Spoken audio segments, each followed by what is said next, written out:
स्वागत है दोस्तों दस्तावेज मैगजीन ਦੇ ਵਿੱਚ ਜਿਸ ਦੇ ਵਿੱਚ ਹਰ ਬੁੱਧਵਾਰ ਅਸੀਂ ਕਿਸੇ ਨਵੀਂ ਪੁਸਤਕ ਦੇ ਨਾਲ ਤੁਹਾਡੀ ਜਾਣ ਪਹਿਚਾਣ ਕਰਾਉਣੇ ਆ। ਸਾਡਾ ਮੁੱਖ ਮਕਸਦ ਇੱਕ ਚੰਗੀ ਪੁਸਤਕ ਪਾਠਕਾਂ ਦੇ ਤੱਕ ਪਹੁੰਚਾਉਣਾ ਆ ਤੇ ਪੁਸਤਕ ਸਾਹਿਤ ਦੀ ਕਿਸੇ ਵੀ ਵਿਧਾ ਦੀ ਹੋ ਸਕਦੀ ਆ। ਇਸੇ ਹੀ ਜਾਣ ਪਹਿਚਾਣ ਦੀ ਲੜੀ ਦੇ ਤਹਿਤ ਅੱਜ ਅਸੀਂ ਜਿਹੜੀ ਪੁਸਤਕ ਦੇ ਬਾਰੇ ਵਿੱਚ ਗੱਲਬਾਤ ਕਰਾਂਗੇ ਉਹ ਪੁਸਤਕ ਗੁਰਦੀਪ ਸਿੰਘ ਦੁਆਰਾ ਸੰਪਾਦਿਤ ਕੀਤੀ ਗਈ ਪੁਸਤਕ ਹੈ ਤੇ ਉਸ ਪੁਸਤਕ ਦਾ ਨਾਮ ਹੈ ਗੁਰਪ੍ਰੀਤ ਦੇ ਨਾਲ ਨਾਲ ਤੁਰਦਿਆਂ। ਇਹ ਪੁਸਤਕ ਲੋਕ ਗੀਤ ਪ੍ਰਕਾਸ਼ਨ ਦੇ ਵੱਲੋਂ ਛਾਪੀ ਗਈ ਆ। ਜਦੋਂ ਅਸੀਂ ਗੁਰਦੀਪ ਜੋ ਕਿ ਇਸ ਪੁਸਤਕ ਦਾ ਸੰਪਾਦਕ ਹੈ ਉਸ ਦੇ ਬਾਰੇ ਵਿੱਚ ਗੱਲ ਕਰੀਏ ਤਾਂ ਗੁਰਦੀਪ ਦੇ ਉੱਪਰ ਪੰਜਾਬੀ ਸਾਹਿਤ ਨੂੰ ਖਾਸ ਤੌਰ ਤੇ ਸਾਡੀ ਪੰਜਾਬੀ ਆਲੋਚਨਾ ਨੂੰ ਬਹੁਤ ਸਾਰੀਆਂ ਸੰਭਾਵਨਾ ਨੇ ਤੇ ਗੁਰਦੀਪ ਆਪਣੇ ਕੰਮ ਦੇ ਵਿੱਚ ਲਗਾਤਾਰ ਕਾਰਜਸ਼ੀਲ ਹੈ। ਉਹ ਚਾਹੇ ਖੋਜ ਪੇਪਰ ਲਿਖ ਰਿਹਾ ਹੋਵੇ, ਚਾਹੇ ਉਹ ਸੰਪਾਦਨਾ ਕਰ ਰਿਹਾ ਹੋਵੇ, ਚਾਹੇ ਉਹ ਕਾਵਿ ਚਿੱਤਰ ਲਿਖ ਰਿਹਾ ਹੋਵੇ ਤੇ ਅੱਜ ਕੱਲ੍ਹ ਉਹ ਗੀਤ ਵੀ ਲਿਖ ਰਿਹਾ। ਇਹ ਸਾਰਾ ਕੁਝ ਜਦੋਂ ਅਸੀਂ ਦੇਖਦੇ ਹਾਂ ਤਾਂ ਸਾਡੀ ਪੰਜਾਬੀ ਸਾਹਿਤ ਦੇ ਵਿੱਚ ਅਜਿਹੇ ਨੌਜਵਾਨਾਂ ਦਾ ਆਉਣਾ ਇੱਕ ਸ਼ੁਭ ਸ਼ਗਨ ਹੈ ਜਿਹੜਾ ਕਿ ਹਟ ਕੇ ਜੋ ਕੰਮ ਹੋ ਚੁੱਕਾ ਆ ਉਸ ਤੋਂ ਥੋੜਾ ਹਟ ਕੇ ਆਪਣਾ ਸਾਹਿਤ ਦੇ ਵਿੱਚ ਆਪਣੀ ਕਾਰਜ ਕਰਨਾ ਚਾਹੁੰਦੇ ਨੇ। ਗੁਰਦੀਪ ਨੇ ਪਹਿਲਾਂ ਵੀ ਸਮਕਾਲੀ ਪੰਜਾਬੀ ਚਿੰਤਨ ਤੇ ਕਾਵਿ ਪ੍ਰਵਾਹ ਵਰਗੀਆਂ ਜਦੋਂ ਇਹ ਪੁਸਤਕਾਂ ਲੈ ਕੇ ਆਉਂਦਾ ਤਾਂ ਉਸ ਪੁਸਤਕ ਦੇ ਵਿੱਚ ਵੀ ਜਿਹੜੇ ਨਿਬੰਧ ਸੀਗੇ ਜਿਨ੍ਹਾਂ ਚਿੰਤਕਾਂ ਤੋਂ ਇਸ ਨੇ ਲਿਖਵਾਏ ਉਹ ਵੀ ਇਸ ਨੇ ਬੜੇ ਹੀ ਸੂਝ ਸਮਝ ਦੇ ਨਾਲ ਸੋਚ ਕੇ ਲਿਖਵਾਏ ਸੀਗੇ।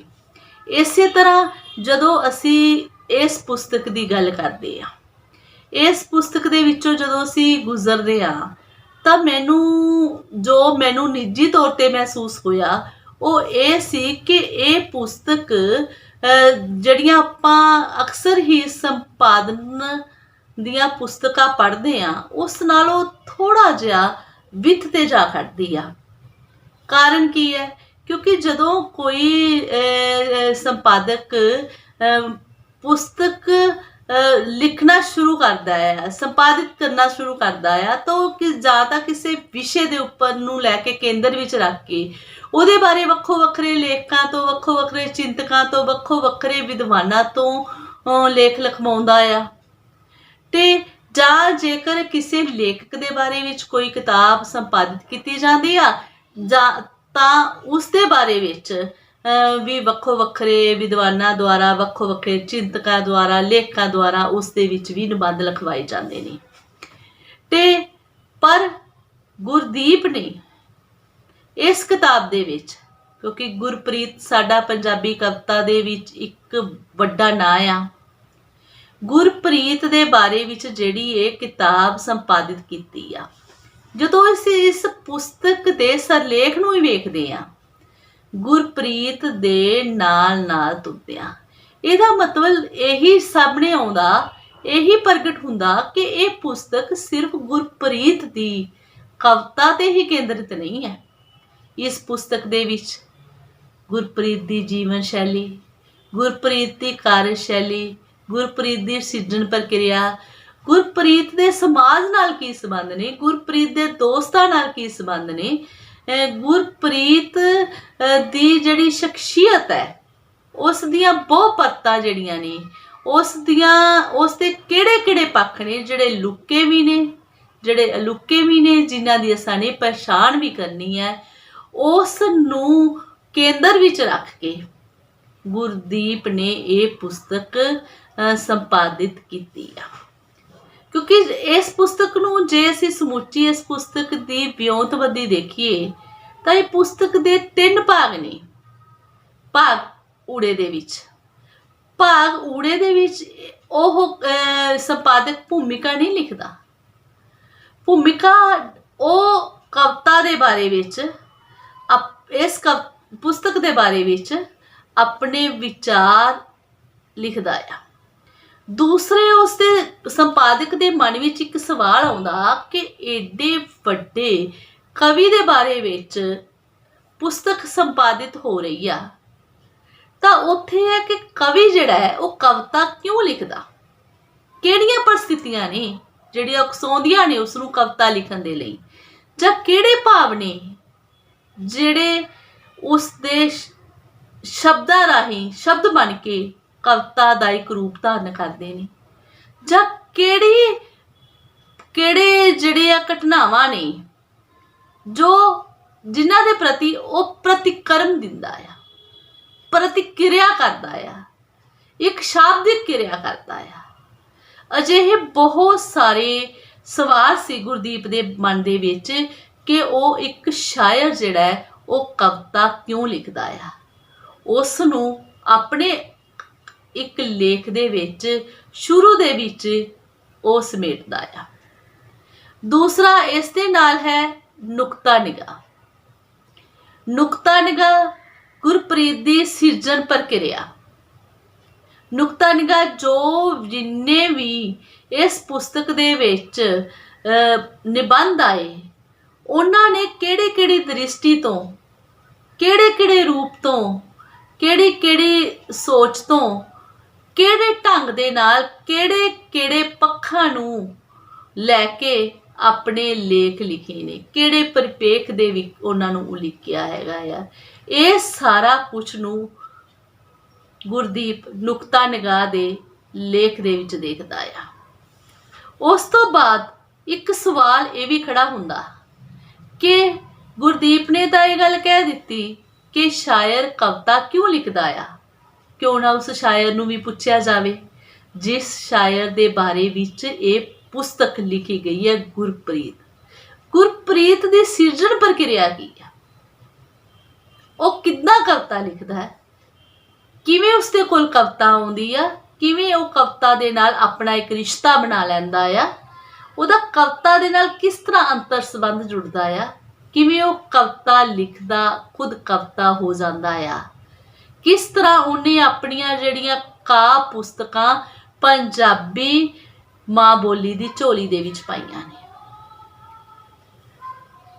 ਸ਼ਬਦਾਂ ਦੀ ਮਰਜ਼ੀ, ਅਕਾਰਨ, ਸਿਆਹੀ ਘੁਲੀ ਹੋਈ ਹੈ, ਉਹ ਨਾ ਦੀਆਂ ਜਿਹੜੇ ਪੁਸਤਕਾਂ ਨੇ ਇਹਨਾਂ ਦੀ ਪੈਦਾਇਸ਼ ਕਿਵੇਂ ਹੋਈ ਆ, ਕਿਵੇਂ ਗੁਰਪ੍ਰੀਤ ਦੇ ਮਨ ਵਿੱਚ ਆਇਆ ਕਿ ਮੈਂ ਇਹਨਾਂ ਨੂੰ ਇੱਕ ਸਾਂਚੇ ਵਿੱਚ ਢਾਲ ਕੇ ਕਵਿਤਾ ਦੇ ਰੂਪ ਦੇ ਵਿੱਚ ਜੋ ਮੇਰੇ ਅੰਦਰਲੇ ਭਾਵ ਨੇ ਉਹਨਾਂ ਨੂੰ ਲੋਕਾਂ ਦੇ ਵਿੱਚ ਲੈ ਕੇ ਜਾਵਾਂ। ਇਹ ਬਹੁਤ ਸਾਰੇ ਸਵਾਲ ਨੇ ਜਿਨ੍ਹਾਂ ਦੇ ਬਾਰੇ ਗੁਰਪ੍ਰੀਤ ਨੇ ਬਹੁਤ ਹੀ ਖੂਬਸੂਰਤ ਢੰਗ ਦੇ ਨਾਲ ਜਵਾਬ ਦਿੱਤੇ ਨੇ, ਜਿਹੜੇ ਇਸ ਪੁਸਤਕ ਦੇ ਵਿੱਚ ਗੁਰਪ੍ਰੀਤ ਦੀ ਸਿਰਜਣ ਪ੍ਰਕਿਰਿਆ ਦੇ ਤਹਿਤ ਇੱਕ ਲੇਖ ਦੇ ਇੱਕ ਨਿਬੰਧ ਦੇ ਵਿੱਚ ਲਿਖੇ ਗਏ ਨੇ।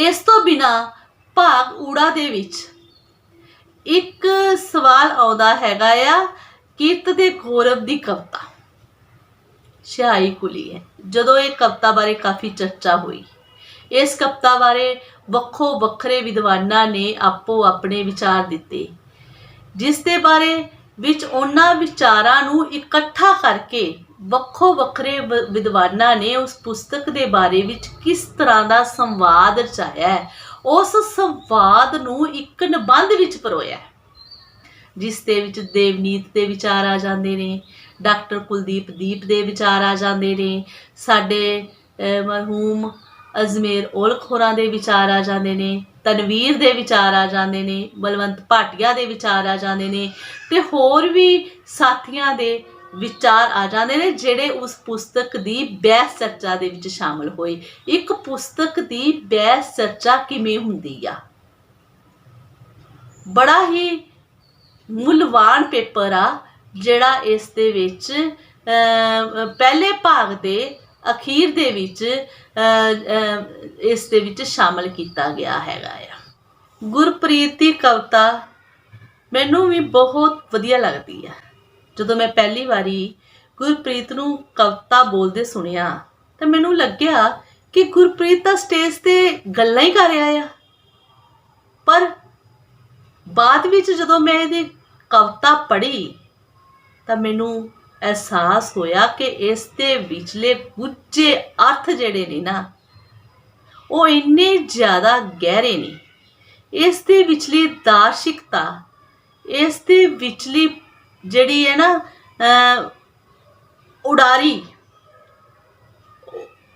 ਕਾਵਿਕਤਾ ਦੇ ਖੰਭ ਜਿਹੜੇ ਨੇ ਜਿਸ ਤਰ੍ਹਾਂ ਫੜਕਦੇ ਨੇ ਅਸੀਂ ਪਕੜ ਨਹੀਂ ਸਕਦੇ। ਕਿਉਂਕਿ ਕਵਿਤਾ ਜਦੋਂ ਗੁਰਪ੍ਰੀਤ ਕੋਲ ਆਉਂਦੀ ਆ, ਉਹਦੇ ਕੋਲ ਬੈਠਦੀ ਆ, ਉਹਦੇ ਨਾਲ ਗੱਲਾਂ ਕਰਦੀ ਆ ਤੇ ਉਹਨੂੰ ਤੋਰ ਕੇ ਆਪਣੇ ਨਾਲ ਲੈ ਜਾਂਦੀ ਆ। ਉਹ ਕਵਿਤਾ ਦੇ ਵਿੱਚ ਰੰਗਿਆ ਖੁਦ ਕਵਿਤਾ ਬਣ ਜਾਂਦਾ ਆ। ਇਸੇ ਲਈ ਇਹ ਕਵਿਤਾ ਦੇ ਬਹੁਤ ਜ਼ਿਆਦਾ ਪਸਾਰ ਨੇ। ਇਸ ਕਵਿਤਾ ਦੀਆਂ ਬਹੁਤ ਸਾਰੀਆਂ ਦਿਸ਼ਾਵਾਂ ਨੇ। ਇਸ ਦੇ ਬਹੁਤ ਸਾਰੇ ਦਰਵਾਜ਼ੇ ਨੇ ਜੋ ਖੁੱਲ੍ਹਦੇ ਨੇ। ਕਵਿਤਾ ਗੁਰਪ੍ਰੀਤ ਦੇ ਨਾਲ ਖੁੱਲ੍ਹੇ ਆਕਾਸ਼ ਦੇ ਵਿੱਚ ਉਡਾਰੀਆਂ ਲਾ ਰਹੀ ਹੈ, ਜਿਸ ਦੇ ਵਿੱਚ ਦਾਰਸ਼ਨਿਕਤਾ ਆ, ਜਿਸ ਦੇ ਵਿੱਚ ਜੀਵਨ ਦਾ ਭੇਦ ਹੈ, ਜਿਸ ਦੇ ਵਿੱਚ ਆਪਣੇ ਨਾਲ ਸੰਵਾਦ ਹੈ, ਜਿਸ ਦੇ ਵਿੱਚ ਇੱਕ ਬੋਧ ਆ। ਇਸੇ ਲਈ ਇਸ ਪੁਸਤਕ ਦੇ ਭਾਗ ਦੂਜੇ ਦੇ ਵਿੱਚ ਵੱਖੋ ਵੱਖਰੇ ਵਿਦਵਾਨਾਂ ਨੇ ਗੁਰਪ੍ਰੀਤ ਦੀ ਕਵਿਤਾ ਨੂੰ ਝਾਤ ਪਾਉਣ ਦੇ ਲਈ ਆਪੋ ਆਪਣੀ ਖਿੜਕੀ ਖੋਲ੍ਹੀ ਆ। ਚਾਹੇ ਇਸ ਦੇ ਵਿੱਚ ਡਾਕਟਰ ਸਤਿੰਦਰ ਨੂਰ ਨੇ, ਅਮਰਜੀਤ ਗਰੇਵਾਲ ਨੇ, ਸਾਡੇ ਡਾਕਟਰ ਸਰਬਜੀਤ ਹੋਰੀ ਨੇ, ਮੋਹਨ ਤਿਆਗੀ ਹੈ, ਡਾਕਟਰ ਅਮਰਜੀਤ ਕੌਂਕੇ ਨੇ, ਡਾਕਟਰ ਅਰਵਿੰਦਰ ਕੌਰ ਕਾਕੜਾ ਨੇ, ਹਰਵਿੰਦਰ ਭੰਡਾਰ ਆ, doctor Santokh Singh, doctor Davinder Saifi, doctor Kuldeep ਦੀਪ, ਡਾਕਟਰ ਹਰਪ੍ਰੀਤ ਸਿੰਘ ਤੇ ਡਾਕਟਰ ਗੁਰਦੀਪ ਸਿੰਘ। ਹਰ ਇੱਕ ਨੇ ਆਪਣੀ ਦ੍ਰਿਸ਼ਟੀ ਮੁਤਾਬਕ, ਆਪਣੀ ਸੋਚ ਦੇ ਮੁਤਾਬਕ ਜੋ ਵੀ ਕੁਛ ਉਹਨਾਂ ਨੂੰ ਇਸ ਕਵਿਤਾ ਦੇ ਵਿੱਚੋਂ ਮਿਲਿਆ, ਉਸ ਦੇ ਮੁਤਾਬਕ ਉਹਨਾਂ ਨੇ ਇਸ ਕਵਿਤਾ ਦੇ ਨਾਲ ਨਿਆਂ ਕਰਨ ਦੀ ਕੋਸ਼ਿਸ਼ ਕੀਤੀ ਆ। ਮੈਨੂੰ ਕਿਤੇ ਕਿਤੇ ਗੁਰਪ੍ਰੀਤ ਦੀ ਕਵਿਤਾ ਇਸ ਤਰ੍ਹਾਂ ਮਹਿਸੂਸ ਹੁੰਦੀ ਆ, ਇਸ ਕਵਿਤਾ ਨੂੰ ਜਿੰਨਾ ਤੁਸੀਂ ਪਕੜਦੇ ਹੋ ਨਾ, ਇਸ ਕਵਿਤਾ ਨੂੰ ਜਿੰਨਾ ਪਕੜਨ ਦੀ ਕੋਸ਼ਿਸ਼ ਕਰਦੇ ਹੋ, ਇਹ ਉਸ ਤੋਂ ਅਗਲੀ ਪੁਲਾਂਘ ਪੁੱਟ ਲੈਂਦੀ ਹੈ। ਤੇ ਇਹੀ ਕਾਰਨ ਹੈ ਕਿ ਗੁਰਪ੍ਰੀਤ ਦੀ ਕਵਿਤਾਵਾਂ ਦੀਆਂ ਜਿਹੜੀਆਂ ਪੁਸਤਕਾਂ ਨੇ ਉਹ ਵੀ ਪੜਾਅ ਦਰ ਪੜਾਅ ਅੱਗੇ ਨੂੰ ਜਾ ਰਹੀਆਂ ਨੇ। ਉਹ ਇੱਕ ਪੁਲਾਂਘ ਆਪਣੀ ਕਵਿਤਾ ਦੇ ਵਿੱਚ ਹੋਰ ਅੱਗੇ ਚਲਾ ਜਾਂਦਾ ਆ। ਇਸ ਲਈ ਜਦੋਂ ਅਸੀਂ ਇਹ ਪੁਸਤਕ ਪੜ੍ਹਾਂਗੇ ਤਾਂ ਇਸ ਦੇ ਵਿੱਚ ਵੱਖੋ ਵੱਖਰੇ ਜਿਹੜੇ ਵਿਦਵਾਨਾਂ ਨੇ ਜੋ ਆਪਣੇ ਵਿਚਾਰ ਦਿੱਤੇ ਨੇ, ਉਹਨਾਂ ਨੂੰ ਪੜ੍ਹ ਕੇ ਸਾਡੇ ਸਾਹਮਣੇ ਇੱਕ ਗੁਰਪ੍ਰੀਤ ਦਾ ਜਿਹੜਾ ਮੁਹਾਂਦਰਾ ਆ, ਗੁਰਪ੍ਰੀਤ ਦੀ ਕਵਿਤਾ ਦਾ ਜਿਹੜਾ ਚਿਹਰਾ ਆ, ਉਹ ਕਈ ਰੂਪਾਂ ਦੇ ਵਿੱਚ ਸਾਕਾਰ ਹੋਏਗਾ ਤੇ ਜੋ ਇੱਕ ਪੂਰਨ ਕਾਵਿਕ ਮਨੁੱਖ ਜਿਹੜਾ ਹੈਗਾ ਉਸ ਦਾ ਇੱਕ ਬਿੰਬ ਸਾਡੇ ਸਾਹਮਣੇ ਬਣਾਵੇਗਾ। ਭਾਗ ਈੜੀ ਦੇ ਵਿੱਚ ਗੁਰਦੀਪ ਨੇ ਉਹਨਾਂ ਕਵੀਆਂ ਨੂੰ, ਜਿਹੜੇ ਕਵੀ ਖੁਦ ਗੁਰਪ੍ਰੀਤ ਦੇ ਨਾਲ ਵਿਚਰਦੇ ਵੀ ਨੇ, ਉਹਦੇ ਦੋਸਤ ਵੀ ਨੇ, ਉਹ ਉਸਦੀ ਕਵਿਤਾ ਨੂੰ ਕਿਸ ਤਰ੍ਹਾਂ ਲੈਂਦੇ ਨੇ। ਇੱਕ ਹੁੰਦਾ ਕਿ ਕਵੀ ਦੇ ਨਾਲ ਸਾਡਾ ਰਿਸ਼ਤਾ ਜਿਹੜਾ ਹੈਗਾ ਉਹ ਕਵਿਤਾ ਕਰਕੇ ਬਣਦਾ ਆ। ਅਸੀਂ ਪਹਿਲਾਂ ਕਵਿਤਾ ਨੂੰ ਜਾਣਦੇ ਆ ਤੇ ਫਿਰ ਉਸ ਕਵੀ ਦੇ ਨਾਲ ਸਾਡਾ ਇੱਕ ਅੰਤਰ ਸੰਬੰਧ ਜਿਹੜਾ ਰਿਲੇਸ਼ਨ ਹੈ ਉਹ ਬਣ ਜਾਂਦਾ ਆ। ਇਸੇ ਤਰ੍ਹਾਂ ਜਦੋਂ ਜਿਹੜੇ ਕਵੀ ਉਸ ਨੂੰ ਪਹਿਲਾਂ ਜਾਣਦੇ ਨੇ, ਪਹਿਲਾਂ ਗੁਰਪ੍ਰੀਤ ਦੇ ਨਾਲ ਵਿਚਰਦੇ ਨੇ, ਉਹ ਉਸਦੀ ਕਵਿਤਾ ਨੂੰ ਕਿਹੜੇ ਢੰਗ ਨਾਲ ਦੇਖਦੇ ਨੇ। ਉਹਨਾਂ ਦੇ ਵਿੱਚ ਚਾਹੇ ਤਨਵੀਰ ਆ ਜਾਂਦਾ ਆ, ਚਾਹੇ ਉਸਦੇ ਵਿੱਚ ਜਿਹੜਾ ਅਜਮੇਰ ਓਡੇ ਆ ਜਾਂਦਾ ਆ, ਰੁਪਿੰਦਰ ਮਾਨ ਆ ਜਾਂਦਾ ਹੈ, ਜਫਰ ਆ ਜਾਂਦੇ, ਸਰੋਤ ਪ੍ਰਦੀਪ ਆ ਸੰਦੀਪ ਆ ਜਾਂਦਾ ਆ। ਇਸੇ ਤਰ੍ਹਾਂ ਉਹ ਕਵੀ ਦੋਸਤ ਵੀ ਇਸ ਦੇ ਵਿੱਚ ਇਸ ਪੁਸਤਕ ਦੀ ਕਵਿਤਾ ਦੇ ਨਾਲ ਆਪਣਾ ਸੰਵਾਦ ਦਰਸਾਉਂਦੇ ਨੇ। ਕੁੱਲ ਮਿਲਾ ਕੇ ਇਹ ਪੁਸਤਕ ਬਹੁਤ ਹੀ ਮੁੱਲਵਾਨ ਪੁਸਤਕ ਹੈ, ਜਿਹੜੀ ਸਾਡੇ ਇੱਕ ਸਥਾਪਤ ਕਵੀ ਨੂੰ ਸਾਡੇ ਸਾਹਮਣੇ ਲਿਆ ਕੇ ਖੜਾ ਕਰ ਦਿੰਦੀ ਆ। ਇਸ ਹਰ ਇੱਕ ਨਿਬੰਧ ਨੂੰ ਪੜ੍ਹਦਿਆਂ ਤੁਹਾਨੂੰ ਇਸ ਤਰ੍ਹਾਂ ਹੀ ਮਹਿਸੂਸ ਹੁੰਦਾ ਜਿਵੇਂ ਗੁਰਪ੍ਰੀਤ ਸਾਡੇ ਕੋਲ ਖੜਾ ਗੱਲਾਂ ਕਰ ਰਿਹਾ ਹੋਵੇ, ਜਿਵੇਂ ਗੁਰਪ੍ਰੀਤ ਸਾਨੂੰ ਕੁਝ ਪੁੱਛ ਰਿਹਾ ਹੋਵੇ, ਜਿਵੇਂ ਗੁਰਪ੍ਰੀਤ ਦੀ ਕਵਿਤਾ ਸਾਨੂੰ ਕੁਝ ਕਹਿ ਰਹੀ ਹੋਵੇ। ਇਹ ਸਾਰੇ ਵੱਖੋ ਵੱਖਰੇ ਪੱਖ ਇਸ ਪੁਸਤਕ ਦੇ ਵਿੱਚੋਂ ਸਾਨੂੰ ਮਿਲਦੇ ਨੇ ਤੇ ਮੈਂ ਜਿੱਥੇ ਗੁਰਦੀਪ ਨੂੰ ਬਹੁਤ ਬਹੁਤ ਮੁਬਾਰਕਬਾਦ ਦਿੰਦੀ ਹਾਂ ਤੇ ਉੱਥੇ ਮੈਂ ਗੁਰਪ੍ਰੀਤ ਦੀ ਵੀ ਸ਼ਲਾਘਾ ਕਰਦੀ ਹਾਂ ਕਿ ਏਡੇ ਵੱਡੇ ਕਵੀ ਦੇ ਕਵਿਤਾ ਵਿਚਲੇ ਬਹੁ ਪੱਖਾਂ ਨੂੰ ਪਾਠਕਾਂ ਸਾਹਮਣੇ ਲੈ ਕੇ ਜਾਣਾ ਬਹੁਤ ਵੱਡਾ ਕੰਮ ਹੁੰਦਾ ਆ।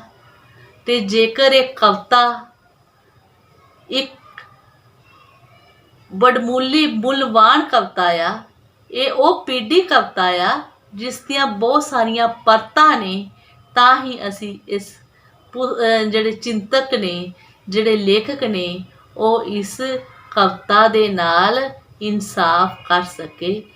ਅਜੇ ਵੀ ਗੁਰਪ੍ਰੀਤ ਦੀ ਕਵਿਤਾ ਦੇ ਲੁਕੇ ਹੋਏ ਅੰਸ਼ ਅਜੇ ਬਿਰਾਜਮਾਨ ਨੇ, ਜਿਨ੍ਹਾਂ ਦੀ ਤਲਾਸ਼ ਕਰਨੀ ਅਜੇ ਬਣਦੀ ਆ। ਸ਼ੁਕਰੀਆ ਜੀ।